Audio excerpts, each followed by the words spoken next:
Hello all welcome back to my channel Lahari డస్. ఈరోజు అయితే ఎంటీఆర్ గులాబ్ జామ్ మిక్స్తో గులాబ్ జామ్ ఎలా చేసుకోవాలో చూద్దాము. నేనైతే 160 grams ఆఫ్ ప్యాకెట్ తీసుకున్నాను. ఇక్కడ ప్యాకెట్ కట్ చేసుకొని మనకి వీల్గా ఉండే ఒక గిన్నె కానీ బౌల్ కానీ తీసుకొని దాంట్లో ఉండే పిండిని అంతా ట్రాన్స్ఫర్ చేసుకోండి. కొద్దిగా నీళ్లు యాడ్ చేసుకుంటూ కలుపుకోండి. ఎక్కువ వాటర్ అయితే పట్టదు, అట్లీస్ట్ ఒక 150 ml దాకా పట్టచ్చు. దానికంటే ఎక్కువ వేస్తే ఏంటంటే ముద్దగా అయిపోతుంది, మనకి బాల్స్ షేప్ రాదు అసలు. మీకు ఒకవేళ కానీ కొద్దిగా ఎక్కువ వాటర్ వేసేసామనిపిస్తే లాస్ట్లో ఏం చేస్తారు, ఒక 1 to 2 ml ఆయిల్ యాడ్ చేసుకొని మళ్ళీ ఒకసారి కలుపుకొని ఒక 5 to 10 minutes పక్కకు పెట్టేయండి.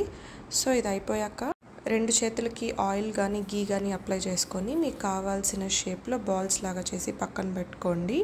దాని తర్వాత డీప్ ఫ్రైకి సరిపడా ఆయిల్ ఒక ప్యాన్లో యాడ్ చేసుకొని ఒక 10 to 15 minutes ఖచ్చితంగా సిమ్లో ఉంచి హీట్ చేసుకోవాలి. ఆ తర్వాత చేసుకున్న బాల్స్ అన్నిటినీ ఒక్కొక్కటిగా వేసి గోల్డెన్ బ్రౌన్ కలర్ వచ్చేంత వరకు ఫ్రై చేసి పక్కన పెట్టుకోండి.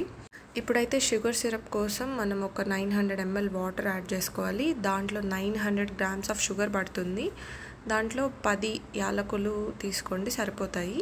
దాన్ని లైట్గా దంచి లోపల ఉన్న గింజల్లా ఉంటాయి కదా, అవి యాడ్ చేసుకోండి. ఒక 10 to 15 minutes లోపల మీ షుగర్ సిరప్ కూడా రెడీ అయిపోతుంది. అది హాట్గా ఉన్నప్పుడే మీరు చేసుకున్న బాల్స్ ఉన్నాయి కదా, అవి యాడ్ చేసేసి 4 to 5 hours అలానే వదిలేయండి. మీ గులాబ్ జామ్ రెడీ అయిపోతుంది.